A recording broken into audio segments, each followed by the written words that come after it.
Bonjour et bienvenue sur le podcast Femmes et Mères du Monde. Partageons, inspirons et élevons-nous ensemble. Je suis Audrey, hôte de ce podcast. En tant que doula, j'accompagne les femmes et les familles de façon émotionnelle et physique, depuis la conception, fertilité, jusqu'au postpartum, et dans ce chamboulement qu'est la maternité.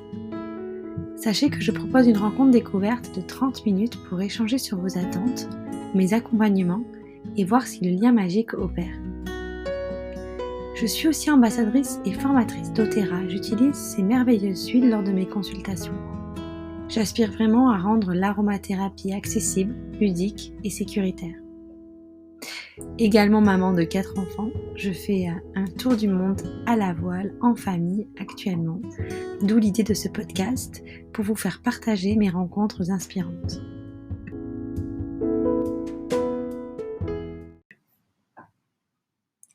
Aujourd'hui, je suis ravie de vous présenter Marion. Marion nous partage sa rencontre avec Bruno et son vieux gréement. Elle nous raconte ses longues années de rénovation, le rêve d'enfant de l'homme de son cœur, puis son coup de tête de tout quitter pour l'aider à l'accomplir. Nous cassons le mythe de la vie idyllique en mer, loin de l'illusion des comptes Instagram et blogs à l'eau de rose, de la nécessaire adaptation permanente et bien plus, comme la promiscuité et le manque de temps pour soi, pourtant tellement nécessaire dans la vie de maman. On aborde aussi l'ambivalence maternelle, mais aussi celle d'avoir envie d'une vie atypique, mais de regretter sa routine, de l'équilibre au féminin, de projets et de rêves. Retrouvez des brèves de sa vie et son magnifique bateau sur Instagram @voilier_bella_stella. Belle écoute. Bonjour Marion. Bonjour Audrey. Merci d'avoir accepté l'invitation sur mon podcast. Merci à toi. On va commencer tout simplement. Est-ce que tu pourrais te présenter, s'il te plaît? Oui, écoute, je m'appelle Marion, j'ai 40 ans et on vit sur un bateau qui s'appelle le voilier Bella Stella et qui est tout en bois, que nous avons construit. Bruno a beaucoup construit, que nous on a un petit peu participé sur la fin du chantier pendant 15 ans. Waouh. Voilà. Et donc tu as des enfants? Oui, on a 2 enfants. Il y a Livio qui a 9 ans et Joanie qui a 7 ans. Ok. Donc et ton métier? Alors Qu'est-ce que tu fais dans la vie? Voilà, avant j'étais technicienne de labo à l'hôpital de Nice, au CHU. Et après la naissance de Joanie, comme le projet avançait, que le bateau se construisait quand même bien chaque hiver, il a fallu que je repense à une reconversion. Et donc maintenant, je suis plutôt dans la sellerie nautique. La sellerie nautique, c'est-à-dire qu'en fait, tu t'occupes de tout ce qui est textile, c'est ça? Tout ce qui est couture, voilà, tout ce qui est couture pour les bateaux. Ça peut être des bâches, des petits taux, des coussins extérieurs, coussins intérieurs, etc. quoi. D'accord. Et donc, tu me parles de ton bateau qui avance, de la naissance de ton enfant et de la reconversion. Qu'est-ce qui a été vraiment le moteur de ta reconversion, en fait? Pourquoi cette reconversion?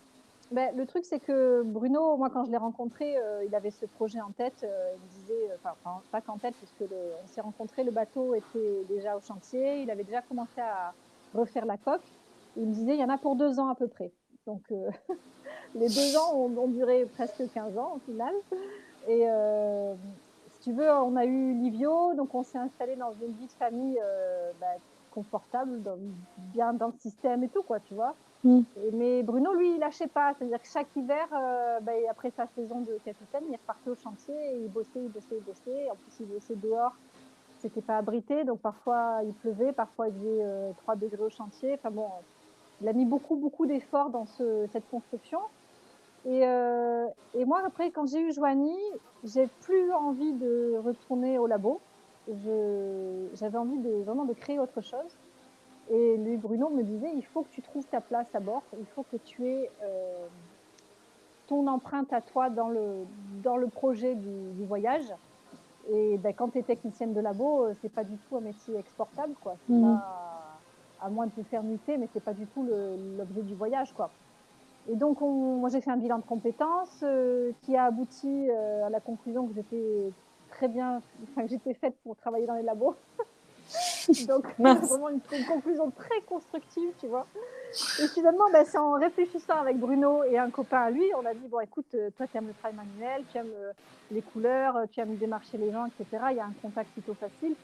Pourquoi pas la sellerie? Donc, j'avais fait un peu de couture, mais vraiment en hobby comme ça, de sac à main ou des doudous ou des trucs comme ça, tu vois. Et fatalité, il y avait bien une formation de sellerie à Nice, parce que des fois, tu trouves la formation de tes rêves, mais qui est à l'autre bout de la France, tu vois. Et donc là, c'était à Nice, au lycée Pasteur, en CAP, formation adulte, donc ça a duré 10 mois. Et donc, j'ai commencé à faire un monstrueux dossier pour être financée par l'hôpital, qui me maintienne mon salaire à 80% pendant cette formation, etc. Et puis, banco, quoi, ça a fonctionné, quoi. J'ai eu ma place et j'ai eu mon CAP. Et voilà, ce qui ne donne pas non plus un savoir-faire parfait, quoi. Le Mm. savoir-faire, il vient avec la pratique Mm. bien plus tard, quoi. Voilà. Oui. Avec des stages, je suppose, tu avais fait des stages, Ouais, c'est ça? voilà, il faut faire des stages. Et en fait, il faut faire, tu pourrais faire que des stages carrément pour vraiment être aux côtés de professionnels et être dans le vif du sujet, quoi. Mm. Parce que du coup, moi, j'ai été larguée, je me suis acheté une machine à coudre professionnelle, mais après, j'ai été larguée dans le vif du sujet avec des clients. Je n'avais pas vraiment le recul de l'expérience, tu vois, donc ça a été un peu compliqué. Mais écoute, voilà, j'avais trouvé en tout cas ma patte à moi que je pouvais amener à bord en disant que je participe au projet, je participe au voyage. Et en même temps, j'ai fait tout ce qui était sellerie à bord du Bella Stella. Du coup, c'est moi qui l'ai fait, quoi. Donc ça a fait une pierre deux coups. D'accord, tu t'es fait ton stage. Et, Exactement.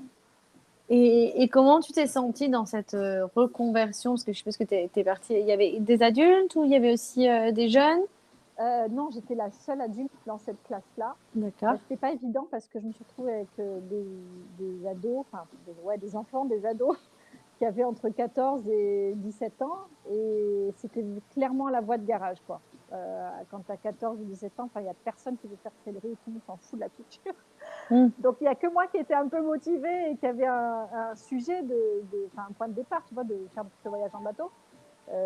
Donc il y a eu un gros décalage de génération et un gros décalage de culture parce que c'est vraiment il y a des enfants qui ne savaient pas lire, il y en a qui arrivaient de Syrie, il y a des gamins un peu des gamins paumés, quoi, tu vois. Mm. Et au final, au fil des semaines, je sais pas comment, la magie a opéré. On a fini par trouver par l'humour, un terrain d'entente et on est devenus tous copains, quoi, tu vois. On s'est amené les crêpes au Nutella le dernier jour.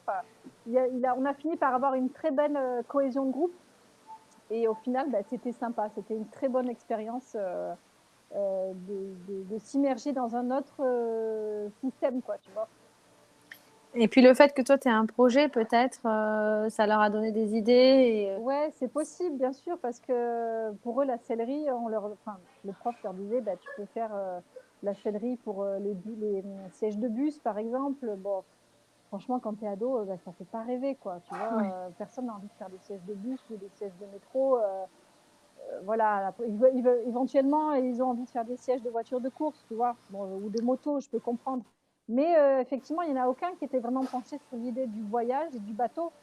Ça montrait vraiment que ce métier-là, on pouvait l'exporter, Mm. tu peux l'exporter où tu veux, quoi. À partir du moment où tu as ta machine et deux, trois outils, tu es capable de façonner un objet, de façonner un coussin ou construire un taux, etc., en partant d'un métrage de tissu, quoi, tu vois.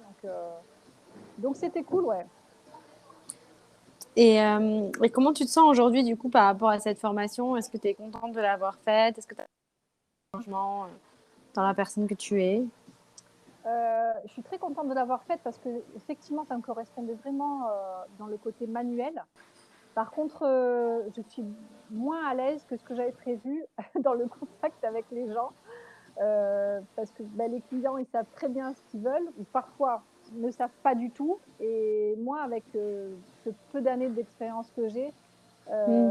des fois, je ne sais pas si je conseille bien, je ne sais pas si j'ai les bonnes solutions techniques. Tu vois, souvent, Bruno m'a aidé parce que lui, il a 20 ans de métier sur les bateaux.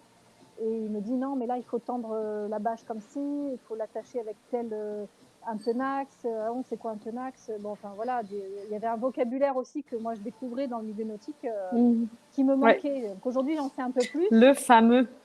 Le fameux, ouais. Le fameux défense. Le On en fameux parle. vocabulaire des puristes. Oui, oui, les défenses, très important. Donc, non, le Tenax, par exemple, voilà, très important aussi. Mais ouais, il me manque toujours un peu. Tu sais, on dit que, enfin, en tout cas, dans le milieu des charpentiers marines, on dit que tu peux dire que tu es charpentier marine quand tu as fait 10 bateaux. Voilà. Mhm. Moi, je suis loin d'avoir fait. J'ai peut-être fait 10 bateaux, mais j'ai pas 10 ans d'expérience derrière moi. Et j'ai pas la prétention de dire que je sais tout faire. Tu vois, j'apprends encore. Et souvent, l'apprentissage, il se fait en dialoguant avec le client, de quoi il a besoin, Mm. comment arriver à un produit correct, quoi, tu vois. C'est comme dans tous les métiers, de toute façon, quand tu Oui, démarres, tu as besoin bien sûr, d'assurance, tu as besoin de pratiquer. mais il y en a qui n'ont pas forcément le discours ou l'humilité, peut-être, je sais pas, de dire. Il y en a, je vois les capitaines de bateau, ils sortent du CIN, ils ont 1 an de diplôme, ils disent, ah, je suis capitaine. Mm. Ouais, ok, tu as le diplôme, Coco, mais va piloter 10 bateaux différents, dans 10 météos différentes, et après, au bout d'un moment, on pourra parler vraiment de savoir-faire, quoi, tu vois. Mhm. Ouais. Et après, tu peux peut-être plutôt que de travailler à ton compte, commencer par travailler dans des endroits où tu t'arrêtes, apporter un coup de main par-ci par-là. C'est aussi une façon de Ben, travailler et de ouais, gagner en expérience au niveau c'est ce qu'on des. a fait l'hiver dernier, comme on Mhm. habitait à bord, ça faisait ouais, un peu plus de 6 mois qu'on habitait à bord. C'est ce qu'on a fait. Par contre, c'était moins facile que prévu aussi, j'ai trouvé. D'accord. D'abord parce que c'est l'hiver, que j'ai pas d'espace de travail, si ce n'est en général sur le quai. Donc, tu es à 4 pattes sur le quai, les genoux sur le gravier, il fait 14 degrés. Bon, encore il pleut pas, tu vois, on a eu de la chance. Et si je suis à l'intérieur du bateau, toi, tu as connu mon bateau, mais Mm. dedans, c'est petit, on est 4. Et puis, il faut gérer l'école en même temps.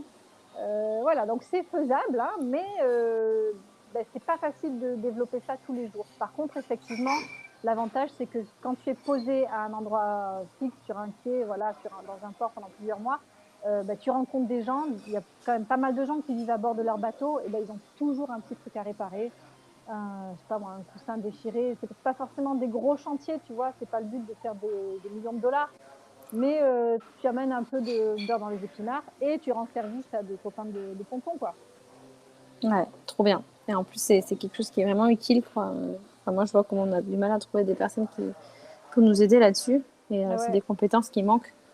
ouais, mais Ok. et en plus, vraiment, c'est vrai que c'est clairement exportable, quoi. Tu peux Mm. te trimballer avec ta machine à coudre pour peu qu'elle soit un peu costaud, quoi. Ok.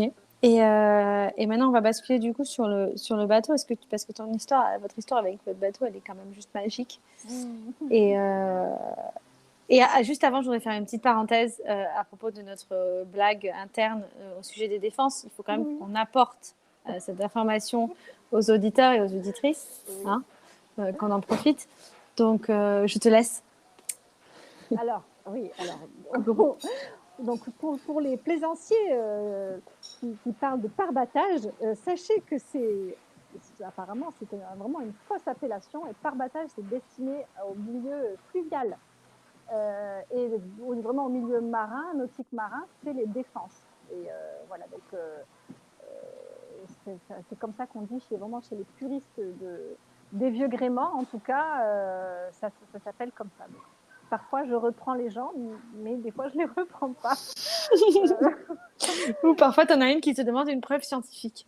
et parfois, voilà, donc toi, Audrey, tu m'avais demandé d'où je tirais ce savoir, cette science. Et donc, bêtement, je me suis retrouvée à dire que je connais ça de Bruno. Et ça m'a un peu contrariée de me dire que je ne pouvais avoir que Bruno comme source. Et qu'il fallait quand même, en tant que femme assumée qui tend vers une autonomie, il fallait que je trouve ma propre source. Et bien, figure-toi que je n'ai pas trouvé. Donc, je me suis retournée vers Bruno en disant, mais d'où tu tiens cette info qu'on ne dit pas barbatage, mais défense. Et donc lui-même m'a dit que dans ses rencontres Erasmus qu'il a fait dans plusieurs pays, qui tournent vraiment autour du vieux gréement, du patrimoine maritime, etc., tout le groupe parle de défense. Il n'y en a aucun qui a l'erreur de dire parbattage. Et ensuite, ces professeurs qu'il avait pendant ses diplômes de capitaine 500, qui étaient des professeurs issus, un entre autres qui était fils d'un amiral russe, de la marine russe, enfin un truc assez haut placé. Et donc lui, il disait surtout ne parlez pas de parbattage, c'est une faute grave, quoi, tu vois, dans le milieu marin, quoi. Donc, on fait un appel à témoins. Oui. Si vous avez, les chers auditeurs, auditrices, une preuve scientifique Ouais. du mot défense, eh bien, ce sera avec plaisir. Vous pouvez nous appeler et nous apporter votre connaissance. Comme ça, on pourra briller encore plus en société. Exactement, faire des débats sur le vocabulaire. Ok, donc maintenant, on revient sérieux. Mhm. Raconte-moi un petit peu ton histoire avec le bateau. Tout à l'heure, tu nous as dit que ça avait duré 15 ans au lieu de 2 ans. Ouais. Est-ce que tu peux nous en dire plus un petit peu? Ben, oui, ça a été extrêmement long parce que Bruno a beaucoup fait, alors je ne vais pas dire tout seul, mais effectivement, c'est lui qui portait ce projet tout seul. Et après, chaque hiver, il y a un copain ou deux qui venait prêter main forte. On a eu Livio rapidement, donc voilà, on a acheté un appartement. Après, il y a eu des hivers où il a plu sans cesse. Il ne pouvait pas travailler parce qu'il était juste sous un hangar, si tu veux, mais c'était ouvert aux 4 vents. Donc, le travail en hiver, même si on est sur la Côte d'Azur, c'est pas toujours rigolo d'être sous la pluie, quoi. Il y a eu des hivers aussi où il a été découragé, il avait besoin de faire des pauses, il avait besoin de voilà, faire une pause. Et puis, en fait, ça l'a jamais quitté. Et ça a fini par ne pas me quitter non plus, parce qu'en fait, c'est tellement un projet vraiment un rêve de gosse. Quand on dit cette expression des rêves de gosse, c'est clairement ça. Et c'est tellement beau de faire l'effort et même toutes les concessions qu'on a eues, c'est tellement extra d'aller au bout de ça, quoi. Voilà, moi, on a rencontré des gens, mais je connais personne qui peut dire, moi, mon bateau, je l'ai construit et je l'ai fait selon mes rêves, quoi, selon les rêves de gamin que j'avais, avec une histoire, avec un patrimoine et surtout avec un savoir-faire, parce il a voulu absolument faire à l'ancienne, c'est-à-dire que le calfatage, il est au chanvre, il y a tout comment on appelle ça, oui, un savoir-faire, la façon, les travaux qu'il a amenés, il a fait à l'ancienne, quoi, tu vois. Mm-hmm. Donc c'est honorable, clairement honorable, et je suis très admirative de ça, quoi. Ok, et est-ce que tu peux nous dire quel est ton bateau, de quelle année il date? Donc c'est un vieux gréement, ce qu'on appelle les vieux gréements, c'est des bateaux qui sont complètement tout en bois. Il date de 1948. Bruno l'avait vu en train de végéter dans la baie de Villefranche-sur-Mer, dans la rade de Villefranche-sur-Mer, pas loin de Nice. Et il était étudiant, et en fait, il voyait ce bateau, il dit oh là là, pauvre bateau, il est en train de couler, mais j'aime sa ligne, etc. Tu vois. Et c'est resté comme ça. Juste, il regardait ce bateau en train de végéter. Et puis, quelques années plus tard, il a passé son diplôme de marin. Il est parti faire cette première navigation sur un premier contrat, etc. Et avec sa première paye de marin, il est revenu à Villefranche. Et il voit en annonce de vente de voilier, il voit 20 voiliers, 10 000 euros, machin, à Villefranche, tu vois. Et en fait, il contacte le gars et il se rend compte que c'était le bateau qu'il regardait quand il était ado, quoi, tu vois. Wow. Donc c'était une belle histoire. On s'est même rendu compte plus tard que l'ex-propriétaire de ce bateau connaissait mon grand-père. Enfin, il y avait une histoire même de sa famille vers la mienne, quoi, tu vois. Donc c'était encore plus sympa. Et donc il a acheté ce bateau en se disant voilà, je vais juste retaper ce qui est abîmé. Sauf que quand tu retapes une bordée qui est pourrie, tu fais une bordée neuve, du coup la bordée d'avant qui n'était pas trop pourrie, elle est dégueulasse à côté, quoi, tu vois. Et pendant 2 ans, il a défait les choses, il a défait le bateau, il a déconstruit le bateau de façon soigneuse et organisée, si tu veux. Et en fait, au bout de 2 ans, il s'est dit non, mais on ne peut pas faire du neuf à côté du vieux. Et là, il a craqué. Il s'est mis à tout refaire. Et ça a pris du temps. Ça a pris du temps parce qu'il a fait à son image. Il a redessiné le bateau aussi. Il n'y avait qu'un mât, il en a mis 2, donc c'est devenu un ketch. Il a fait un gréement aurique, il a fait une timonerie qui n'existait pas avant. Donc il a vraiment axé les choses sur le confort et la sécurité, puisque voilà, au départ on était 2, d'abord tout seul, après on était 2. Après, on a eu Livio, après, on a eu Vanille. Donc, il fallait que le bateau il soit adapté à nous quatre, quoi, tu vois. Voilà. Et donc, les projets, donc l'année dernière, qu'est-ce que vous avez, donc ce bateau, il a fini par être terminé. Est-ce que tu peux Oui. nous raconter comment ça s'est fait du coup sur la fin?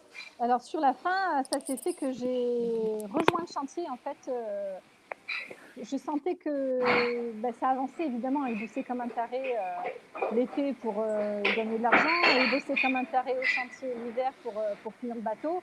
Sauf que les années passaient, puis tu sais, on s'encroute un peu, on s'enlise, on s'impatiente, les enfants grandissent.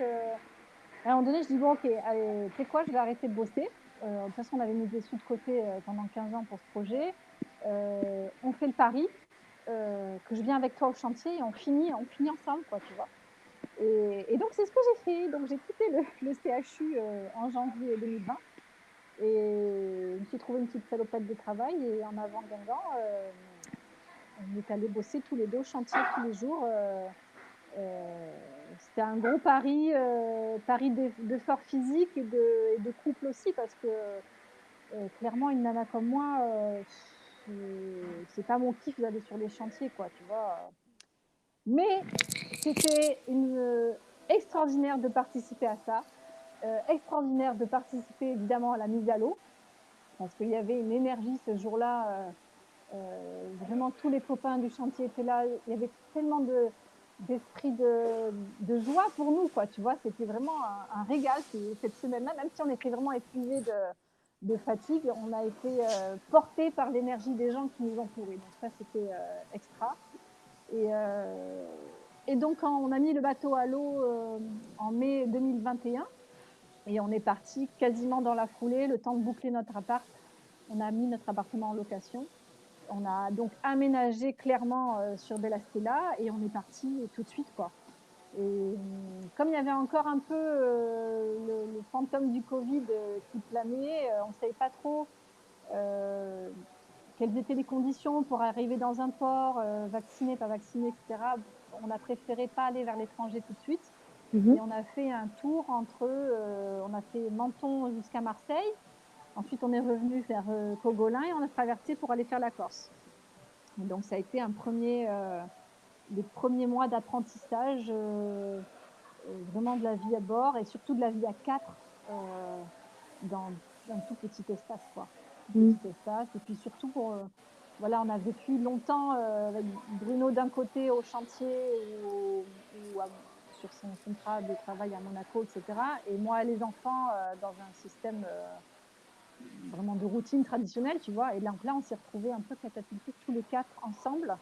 Et donc, c'était nos premières vacances à quatre, puisqu'on n'était jamais partis ensemble à quatre, si ce n'est un week-end ou deux par-ci par-là.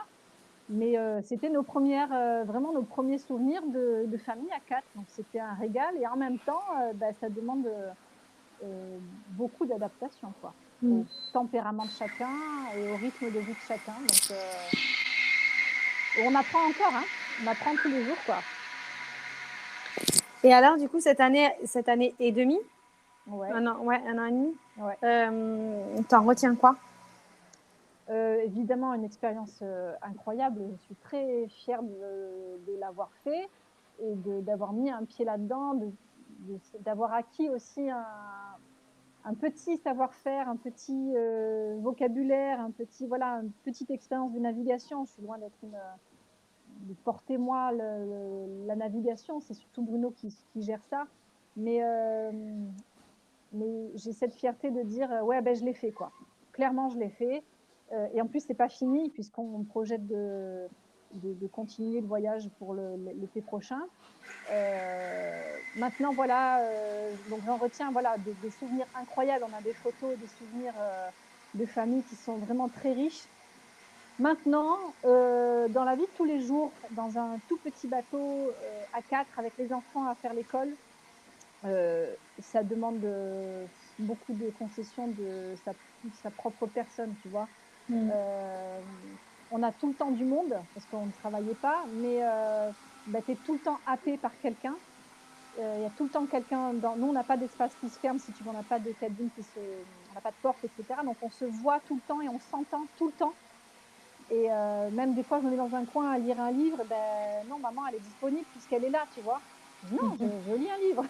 Tu vois, des fois, on parle avec Bruno, ben, les enfants s'en mêlent systématiquement, alors que des fois, c'est nos conversations à nous d'adultes, tu vois. Donc, c'est bien parce qu'effectivement, on a eu des moments de famille avec les enfants que j'étais loin d'avoir quand on était au boulot et les enfants à l'école. Euh, mais voilà, il y a quand même un revers de médaille que je trouve qu'on prend pas. Moi, en tout cas, j'ai pas réussi à prendre soin de moi en tant que femme comme je l'aurais voulu, tu vois, parce que j'étais, ben voilà, avec les enfants, à gérer une certaine vigilance sur le bateau aussi, de navigation, d'apprentissage. Voilà, c'était. Ouais, c'est une adaptation, là. Il y a une très grosse adaptation et Mm. dans cette adaptation-là, Surtout pour toi, qui n'étais pas issu Ah de ouais, ce non, monde-là, quoi. moi, non, non, pas du tout. Moi, j'ai fait des colos planche à voile, ok, ouais, mais ça fait pas tout. Ça fait pas tout. Et puis, entre ce que tu lis sur Internet, les familles qui partent à bord de leur bateau, qui disent ah, c'est extraordinaire, l'école à bord, c'est extraordinaire, on rencontre plein de gens. Enfin, oui, mais non, hein, pas que, C'est quoi. ça. Ouais, c'est pas... J'ai un peu déchanté de certains blogs que j'ai vus. J'ai dit, mais c'est quoi le but en fait de dire que tout le temps tout est beau, tout est. C'est pas vrai. C'est clairement pas vrai. On a eu d'où des moments vraiment difficiles de promiscuité. Si moi je voulais un moment seul, ben, il faut que je demande à Bruno s'il n'est pas en train de bricoler, est-ce qu'il peut prendre les enfants, etc. Lui, s'il veut un moment seul, ben, c'est pareil. Euh, cette autonomie-là, bah, tu la perds, quoi. T'es clairement en fait, on est tout le temps en train d'être en orbite les uns avec les autres, tu vois. Ouais, je vois exactement. Ouais, tu vois, Je vois exactement. Mm. tu vois tout à fait. Mm, Donc, mm. on dialogue beaucoup. On dialogue beaucoup. On se dit, bon, là, j'ai besoin de temps pour moi, etc. Mais tu sais que c'est 1 heure, quoi, tu vois. Mm. Allez, une après-midi. Donc, c'est bien. Mais des fois, à un moment donné, tu vas avoir besoin de plus. Tu vas avoir besoin de voir tes propres copines. Tu vas avoir besoin de voir ta maman. Euh, on a besoin à un moment donné de faire. Forcément, Ouais, la perfection n'existe pas. Tu sais toujours, il y a toujours des points négatifs, des points il y a un positifs. prix, il y a un prix à Mm. payer. Cette Mm. liberté-là de vie, cette vie atypique. Moi, j'ai Ah toujours oui. voilà, rêvé d'avoir une vie atypique. Euh, la liberté qu'on a gagnée d'être un peu hors système, de ne pas avoir de patron, de toutes ces choses-là, cette liberté-là, elle se paye quand même. Mm. Euh, Rien n'est gratuit, effectivement. Maintenant, est-ce qu'on a tous le tempérament de faire ces concessions-là? Je ne sais pas. Mm. Voilà. Moi, j'y ai goûté. Est-ce que je peux faire ça toute ma vie? Je ne sais pas. Franchement, c'est au jour le jour. C'est ça, il faut faire au jour le jour. De toute façon, on peut Ouais, tellement changer à partir du moment où tu te dis que ça peut changer, que tu es aligné avec ça, que ça correspond à un moment T à tes envies et que tu es d'accord de faire cette concession-là dont tu as parlé ouais. juste avant. C'est OK. Puis le jour où tu veux plus, ben, il faut... Enfin, ça peut être les enfants aussi. Hein. Oui, Ça peut venir aussi, des enfants, ça peut venir. Ouais, c'est bien quand même sûr. Ouais, bien quelque sûr. chose qu'il faut. Et du coup, donc, question piège, vous repartez l'été Pas de question prochain. piège. Non, oui, c'est vrai, j'avais dit qu'il n'y avait pas de question piège. Vous repartez, mais non, il n'y a pas de question piège. Vous repartez l'été prochain avec une date de retour ou... On n'en a pas. La seule chose qui nous ferait rentrer, c'est vraiment le côté financier, parce que là aussi, hein, ça a un certain coût quand même. Hein. Moi, pareil, j'avais lu des blogs de famille où ils vivaient avec 3 fois rien. Alors oui, tu peux vivre avec 3 fois rien, mais euh, le confort à bord, il est tellement important, il est un peu garant de la durée du voyage, je trouve. Il y en a, on a des copains, hein, ils sont partis, pareil, ils ont construit leur bateau, ils sont partis, ils n'avaient pas d'eau chaude à bord, le bateau pas isolé, donc les draps trempés systématiquement. Bon, clairement, tu vis pas 10 ans à bord avec tes enfants là-dedans. Bon, après, il y en a peut-être qui le font, mais c'est vraiment marginal, quoi, tu vois. Mm. Donc nous, non, on n'est pas comme ça. Hein. Bruno a vraiment axé la fonctionnalité du bateau sur la sécurité et le confort, donc on a tout le confort à bord. Maintenant, effectivement, ben voilà, on fait une pause cet hiver. Et oui, bien sûr, on a envie de repartir l'été prochain avec des grosses vestes cette fois, puisqu'on veut partir vers le nord. Donc, on va bien se couvrir et puis on va, comme tout le reste, on va s'adapter. Mm. Ouais. Donc, il n'y a pas date retour, mais voilà, vous allez voir au jour le jour. C'est au jour le jour, c'est aux besoins de chacun.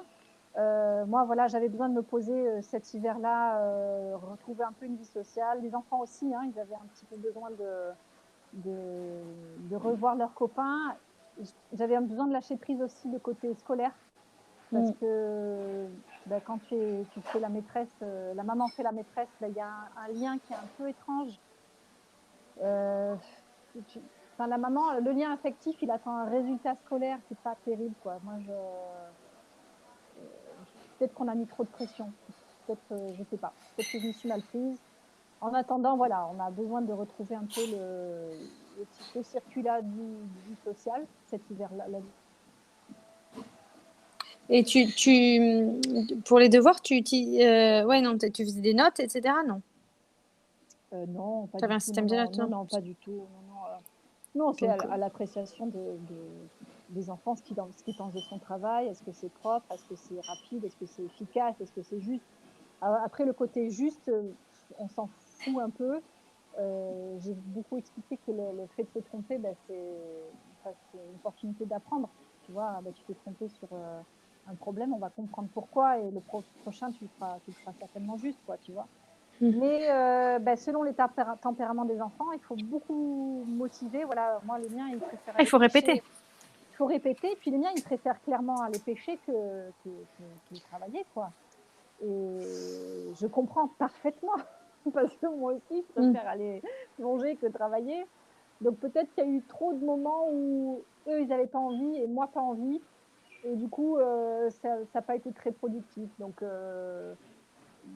voilà, à un moment donné, j'ai trouvé qu'on avait trop de pression, trop d'attentes et ça m'a un peu saoulée. Donc j'avais besoin de lâcher ça. Voilà, donc, C'est normal, ça met du temps. Je trouve que ça met du temps à se mettre en place, vraiment, l'école à la maison, à ce que les enfants comprennent qu'ils travaillent, parce qu'il n'y a plus de maîtresse, donc ils ne travaillent pas pour ouais. la maîtresse, Non, ouais, ouais. ni pour nous, ils travaillent pour eux. Donc de favoriser leur autonomie, qu'ils gagnent une Ouais. autonomie et qu'ils comprennent que s'ils travaillent pour eux et qu'ils prennent du plaisir à travailler, enfin, c'est Ouais. un truc qui prend du temps. Et Bah, je pense que le plaisir de travailler et le fait de comprendre qu'ils travaillent pour eux, je crois que, enfin, moi j'ai compris ça très très tard. J'ai pas compris ça, j'avais pas 10 ans, quoi, tu vois.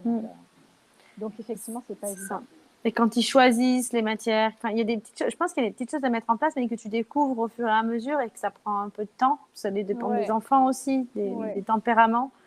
Et quand tu sais que que tu reviens dans 6 mois, que ce soit toi ou les enfants, ben, tu te dis que c'est pas, je pense qu'inconsciemment, tu te dis que c'est pas très grave, t'as pas vraiment envie, t'as envie de profiter des 6 mois parce que ça va pas durer bien 10 ans, sûr. ça va durer 6 mois. Ouais. Donc il y a ça aussi qui est entré en jeu, je pense. Autant toi Après, que moi, eux, quoi. j'étais tout le temps en train dans un espèce de balancement entre le fait de dire ouais, ça va, on est à l'aise. De par le voyage, on acquiert forcément un savoir, genre la géographie, les lieux historiques, Mais plein. linguistique, culinaire. Enfin, Mhm. il y a une richesse d'apprentissage qui est sans limite. Donc je me dis ouais, on est à l'aise. Presque on a un peu d'avance, tu vois. Ils sont cultivés nos gamins, tu vois. Et après j'étais basculée, tiraillée par le côté oh là là, mais sur le programme.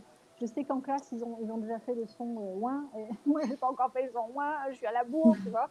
Oh là là, j'ai pas fait de récitation ce mois-ci. En vrai, on s'en fout, quoi. On s'en Non, fout complet. Mais j'avais quand même ce tiraillement du système et de la liberté complète, quoi. oui, Et voilà, c'est difficile de jongler entre ces deux choses-là. ouais, mais je suis pareil, je te rassure. Et, et je pense qu'en fait, c'est tout à fait normal, en fait, puisque la société nous impose Ouais, quelque chose et nous dit que ben, finalement, si on ne met pas notre enfant dans l'école, on risque de faire ça, on risque de oui, oui, couper du oui, oui. système. Donc, on a cette Oui, épée oui, de oui. Damoclès qui est Ouais, au-dessus de la tête et on a envie de profiter du fait d'être sorti du système pour ouais, apprendre différemment. oui. Mais on parle quand même de nos enfants, de leur futur.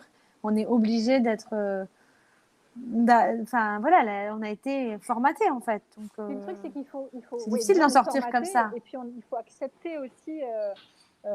Voilà, moi les miens, ils vont être bons en français, maths, géographie, par exemple, tu vois. Mhm. Il faut accepter qu'ils sont archi nuls dans la préhistoire. Enfin, je sais pas, Mhm. je dis ça en exemple, tu vois. À l'école, on te demande d'être bon partout et puis tu es noté sur ça, quoi, tu vois. Nous, tu apprends ce que tu as sous la main. Voilà, on était en Espagne, on apprend un peu l'espagnol, on apprend les sites historiques à visiter. Chaque point du voyage est source d'un apprentissage. Donc, voilà, il faut accepter de lâcher un peu le scolaire pur, quoi. Et j'ai enregistré un podcast, je ne sais pas si je te l'avais envoyé, mais je t'enverrai le lien, il est un peu plus haut là dans mes podcasts, avec une jeune fille qui avait vécu sur un bateau jusqu'à ses 11 ans. Ouais, ok. Et après, et donc elle raconte, et cette jeune fille, elle a très bien réussi dans la vie. Elle a une 30aine d'années, je pense. Ouais. Un peu moins. Et donc, tu vois, et elle a fait un peu les. Mais c'était. Du coup, c'était il y a longtemps, et elle a fait l'école à la maison. Ses parents travaillaient en même temps. Enfin, elle raconte comment elle a grandi et comment elle a appris beaucoup de choses en plus du programme scolaire. Ouais. Et elle est persuadée que c'est ce qui fait ce qu'elle est aujourd'hui et qu'elle est réussie dans la vie, tu vois. Et ouais, c'est clair. Donc, non, mais ouais. je pense que c'est évidemment positif. C'est évidemment positif, mais voilà, il y a. On veut tout pour nos enfants, en fait. On veut tout pour nos enfants et la vie n'est pas un long fleuve tranquille, quoi. C'est ça. Ça demande ça demande des efforts de la part des parents et de la part des enfants. Donc, il faut que les deux parties soient prêts à jouer le jeu, quoi. De toute façon, la vie, c'est une éternelle remise en question. Hein. On teste, on revient, Oui. on teste, on revient. C'est ça, il n'y a pas de mode d'emploi. Et du coup, toi, quelle est ta vision du bonheur? Ma vision du bonheur, vaste question. Est-ce qu'elle est sur la mer, sur la terre? Alors moi, j'ai ce dilemme d'être 50-50. J'ai 50-50 où j'ai besoin d'être... j'ai envie d'avoir une vie atypique, j'ai envie d'avoir une vie pleine de liberté. Effectivement, pourquoi pas sur l'eau, qui me plaît le plus. Et j'ai aussi besoin d'être parfois rattachée à une routine très cadrée, très banale, quoi, tu vois. Donc, peut-être que la recette du bonheur, c'est ce qu'on va mettre en place cet hiver. Tu vois, on a voyagé là pendant 1 an et demi. Et là, on va se poser 6 mois. Peut-être que ça va fonctionner, quoi. Est-ce que là, tu me disais que tu es partagé à 50-50 entre vouloir une routine tranquille et avoir une vie atypique. Ouais. Est-ce que tu ne crois pas que les deux pourraient coïncider parce que forcément, la routine, tu ne l'as pas eue parce que ça fait 6 mois sur un bateau et que 6 mois pour mettre en place une routine.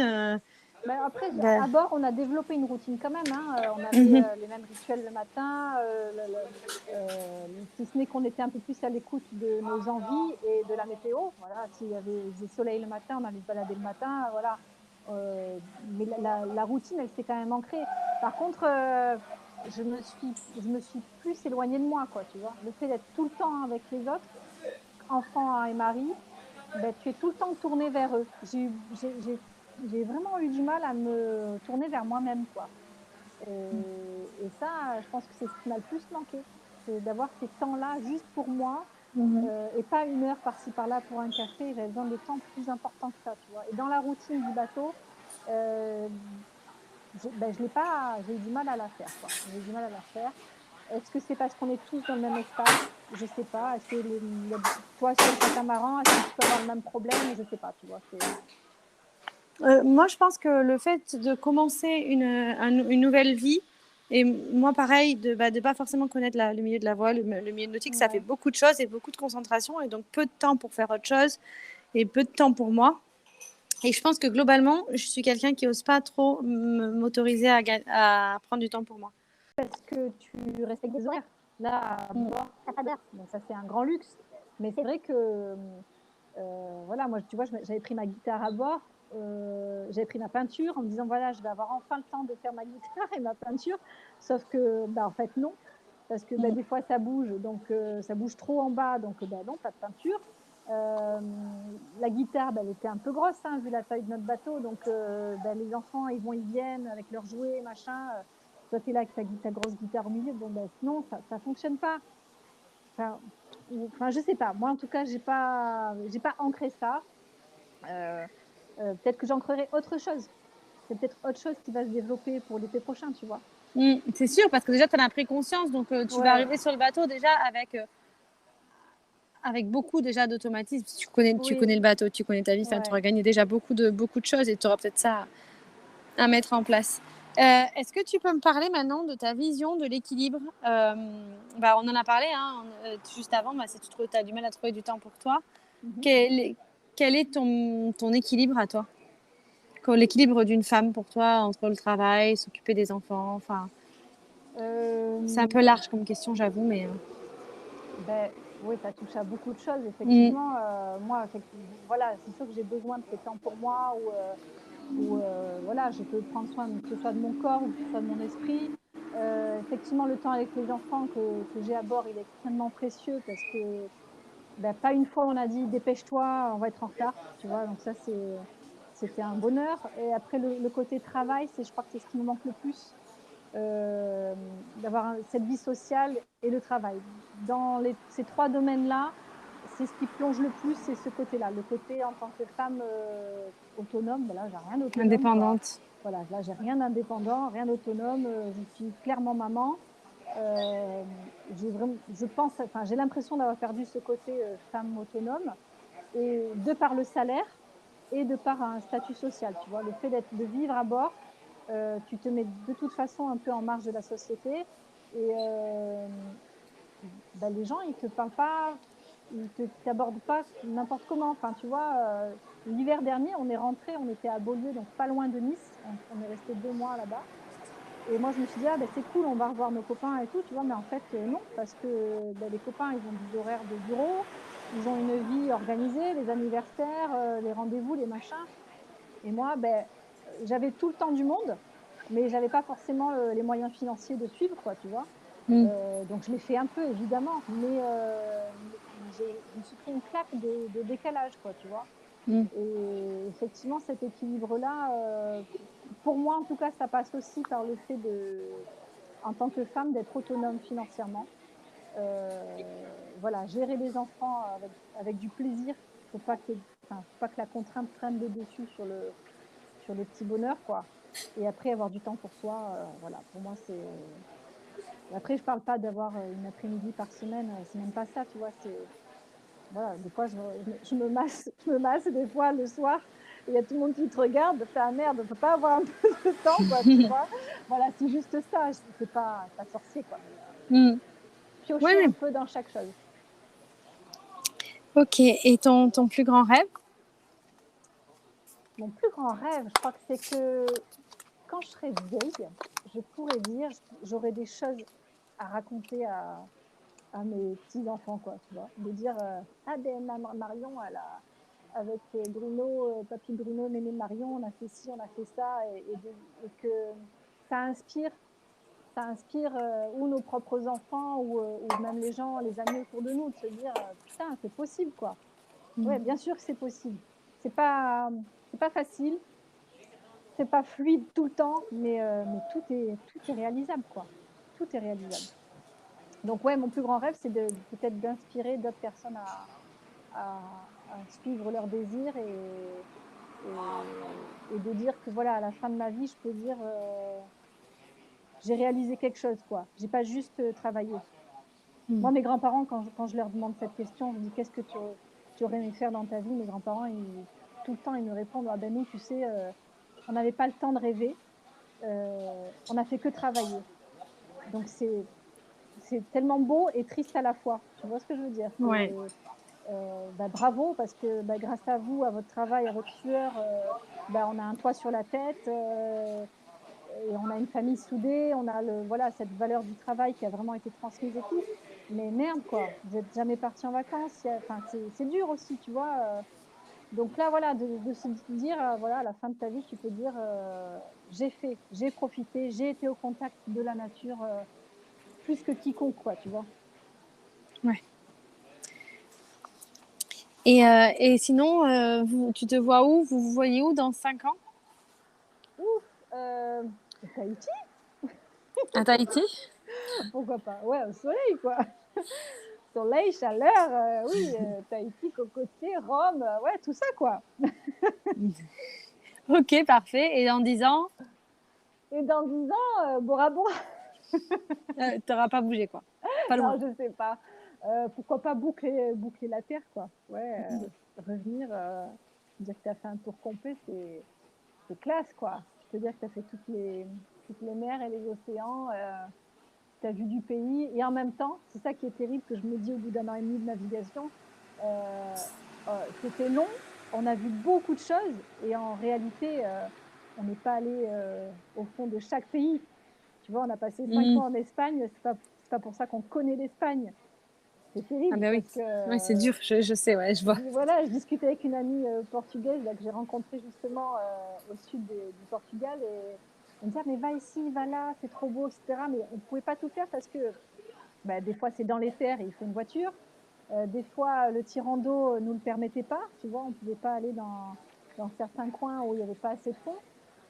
Donc oui, on a fait presque 1 mois et demi, je crois, au Portugal, mais on est loin de tout connaître, quoi. Tu vois, donc des fois, c'est un peu frustrant. Ouais, c'est toujours frustrant. Il y a toujours une frustration quelque part, de tous les cas. Et moi, c'est pareil. J'ai toujours envie de... Je vois juste ce qu'on n'a pas fait et pas forcément tout ce qu'on a fait. Mais il faut accepter ça, par contre. C'est un truc qu'il va falloir que je travaille, d'accepter de ne pas tout voir, tout faire. Oui, puis après, tu imagines la quantité de souvenirs qu'on engrange, quoi. À chaque, Et puis c'est fatigant. Oui, c'est clair, c'est fatigant. C'est fatigant, mais moi, je vois, j'adore faire des photos des lieux qu'on rencontre. On a des souvenirs vraiment qui sont tellement plein de couleurs, quoi. Tellement plein de couleurs. La nature, elle est tellement belle. Mais même chez nous, elle est belle. Même quand tu es dans le système, que tu travailles, que tu es dans un bouchon, prends le temps 2 secondes de regarder le ciel ou le coucher de soleil. C'est juste qu'on est happé par un résultat de productif tout le temps, tu vois. Et là, de performance, d'horaire. De performance, d'horaire, de ne pas être en retard, de rendre un résultat, etc. Et la nature, elle ne te demande pas ça. Tu vois, tu es juste là. Tu es juste dans la présence, tu es juste dans un instant.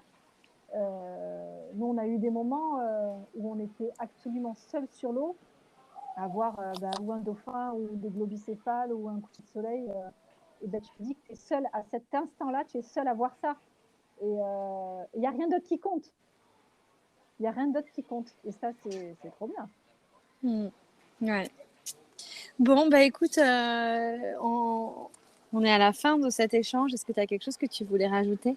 Non, je te remercie parce que c'est très agréable à partager avec toi, en tout cas. Et je pense que ça va commencer par inspirer déjà le début de ton rêve. Ah, c'est cool. Mais après, j'essaye de finir un livre, figure-toi, qui met un peu en lien tous les posts qu'on a fait et sur lequel on rajoute évidemment ces émotions qu'on a et qu'on ne partage pas forcément dans un post Facebook parce que les gens, des fois, ça ne les intéresse pas non plus, quoi, tu vois. Mais voilà, les émotions, le vécu, parfois l'enchantement et le désenchantement d'une vie à bord, c'est en train d'être mis en page. Donc, j'espère que j'arriverai au bout de ce projet et je te le partagerai. Génial, avec plaisir. Ouais, et du coup, on se donne rendez-vous dans 5 ans à Bora Bora ? Ah, grave. On fait le rhum doudou. Ouais, carrément. Ouais, ça serait chouette. Cool. Tu auras plus d'un maillot, là, j'espère. Ouais, non. J'aurai toujours le même, je pense. Bon. Écoute, trop bien. Merci beaucoup, Marion. Je vais mettre ton contact et ton compte Instagram avec ton beau bateau dans les commentaires de l'épisode. Super. Et puis, à cet été, j'ai hâte de te suivre. Et puis, en attendant, repose-toi et masse-toi bien. Merci, Audrey. Je te fais des bisous. Et bisous. À très bientôt. Ciao, bye bye.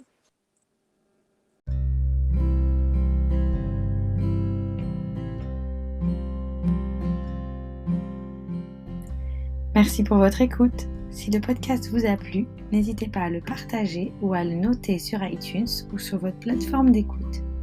Si vous avez des idées d'invités ou vous voulez échanger sur votre projet, n'hésitez pas à m'écrire sur mon Instagram @audreydoula ou via mon site internet www.audreydoula.com. À très vite.